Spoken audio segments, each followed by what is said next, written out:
오늘 오신 관객 여러분께 인사 한 말씀씩 먼저 해주시고 본격적인 Q&A 시작하도록 하겠습니다. 안녕하세요. 안녕하세요, 여러분.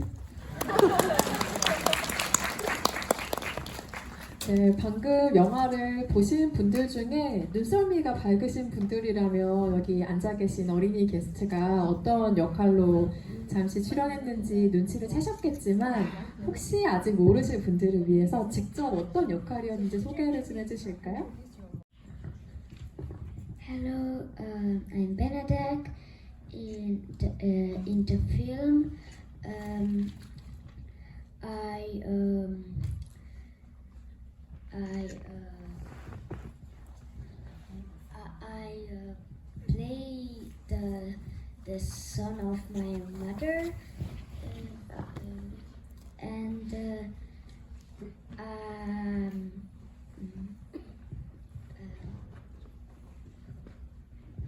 네, 저는 베네딕트이고요. 이 영화에서는 그 엄마의 아들 역할을 했습니다. 그리고 실제로도 배우분의 아드님이시죠? 네, 맞습니다. 네, 엄마의 아들이라는 소개가 극중 소개인 동시에 실제 본인의 자기소개였습니다. 네, 일단 개막작으로 전주국제영화제를 찾으신 소감을 레스트리 톰파 배우에게 좀 더 구체적으로 여쭤보고 싶어요. 모든 영화가 영화제에서 그의 상영작은 중요하지만 특히 개막작이라고 하는 것은 그 해의 어떤 기조와 그리고 테마를 담은 올해 얼굴이라고 할 수 있는 작품일 텐데요. 개막작으로 전주를 찾으신 소감을 먼저 한번 여쭤보겠습니다.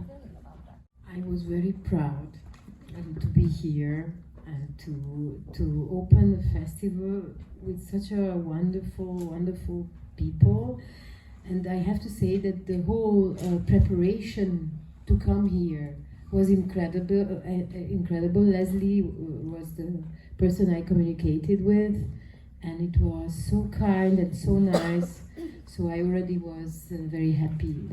And I spent 4 days in Seoul with my son, and that was really wonderful. So I was very proud, and I have a friend in Seoul who's I'm a big fan of her. She's a big artist.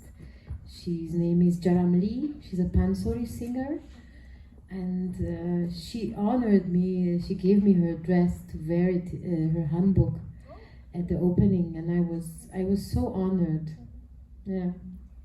연기하신 우르슐라를 따라가서 우리가 이 영화의 상황들을 만나게 되는데요. 그 우르슐라가 관객에게 소개되기 이전에 우리가 따라가게 되는 첫 번째 인물은 사건의 시작을 여는 노숙자입니다. 그래서 그 먼저 따라가는 초반 몽타주가 굉장히 문을 여는 중요한 열쇠로 느껴졌는데요. 배우로서 이 같은 영화의 시작에 어떤 인상을 받으셨는지, 본인의 캐릭터가 소개되기 이전에 그 구성을 어떻게 생각하셨는지 이야기 먼저 들어보겠습니다.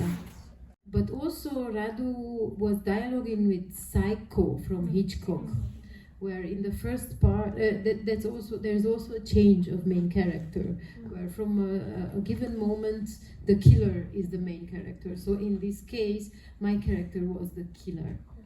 으로 이 인물을 조금 더 흥미롭게 만드는 것은 이 인물이 가진 어떤 위선 때문이라는 생각이 드는데요.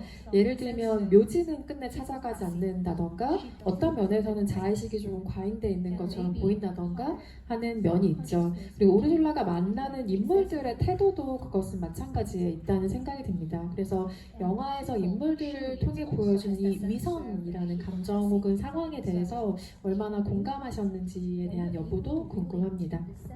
The way Radu built this, or we built this together, that she's actually a very good person, and she really believes that, and she's really sad that he died, and she's really feeling bad about it. It is just that the whole system is like that they don't. I mean, it's kind of a. She's not conscious of this hypocrisy, because the whole system is hypocrite. The whole dialogue with her friend is super hypocrite. That is actually a very should be a very funny monologue about the man outside, but it is terrible. So also in this Brechtian way, Radu thinks a bit in the same way, like Bertolt Brecht, who is looking in the same time outside at the character. So he was telling me that I have to see. I don't have to believe 100% the character, you know, and I also can laugh about the character. So that's why it was a kind of clownesque work also in it. But it was a very, yeah, you had to balance it very good. He asked me, do you think you can do it with almost not any money, or you want that we ask money from the national funds, but then we have to wait 2 more years? 실제로 배우가 우르슐라처럼 헝가리인이고, 그러니까 말하자면 루마니아에서 소수 민족인 것이죠. 그래서 양국의 갈등이 과거의 것임에도 불구하고 지금까지 차별과 혐오가 어떤 식으로든 이루어지고 있는 것이 사실인데요. 유럽에서 이렇게 극우 세력이 더 커지는 것에 대한 배경이 대체 뭘까 하는 고민을 각자의 위치에서 또 하게 되기도 하죠. 물론 복잡한 사회적인 배경과 제도들이 있겠지만 개인으로서의 의견이 궁금하기도 합니다. 이것이 영화와 어느 정도 연결되는 지점의 이야기인 것 같기도 하고요. And after this whole story, I was 3 times already until now told I shouldn't speak Hungarian in public because we are in Romania. We saw it in the sauna where I was sitting with a friend, and in other places. And I think that it is starting to be really true what Radu is saying in the film, and it's not exaggerated. 네, 실제로 저는 독일에서 오랫동안 공부를 했고 독일에서 오랫동안 살았어요. 근데 이제 독일에서 살면서도 그 말씀하신 어떤 극우 세력의 부상이라든지 민족주의자가 좀 부상하는 것들을 느낄 수는 있었어요. 그렇지만 저의 이제 그 루마니아를 생각했을 때는 그게 뭐 되게 심각하지는 않다라고 생각을 했었거든요. 그래서 대본을 처음에 봤을 때 저는 좀 웃겼어요. 약간 웃었는데, 왜냐하면 저희 가족들도 그렇고 저희 할아버지도 그렇고 또 저도 마찬가지고 루마니아 친구들이 있어요. 그렇기 때문에 그냥 잘 지내고 있다라고만 생각을 했습니다. 근데 영화를 찍고 나서 이제 좀 새롭게 느낀 부분이 있습니다. 10월에 저희가 영화를 찍었고 12월에 선거가 있었습니다. 선거가 결국에는 어떤 이슈로 인해서 취소가 되기는 했는데요. 근데 그때 그 선거에서 그 2위로 달린 그 후보가 굉장히 극우적인 그런 사상을 갖고 있는 분이셨습니다. 이분이 그 캠페인을 효과적으로 하셨어요. 틱톡을 사용해서 하면서 많은 인기를 끌 수 있게 되었습니다. 그래서 그런 상황이 실제로 있었고요. 그다음 영화에서 이 감독님이 말하는 이런 상황들이 절대 과장되게 아니구나, 진실이구나라고 느끼게 되었습니다. And Radu is interestingly having a take on this through architecture also, which is also in the picture of the poster. You see in the background a building from the Austro-Hungarian monarchy. And now in these days I've been studying a bit your history and going to visit some historical heritage. And I really understand, okay, Korean people understand better what it means. That somebody comes in your country and tries to destroy your buildings and your history and take away a building to somewhere else where it burns down. Wow. Yes, that is what's actually happening in this in Romania too, because there's no respect for these historical buildings because they are not Romanian. And that's another strategy, not so brutal what it was here, but it is like they are letting them just be torn down and build new things instead of them.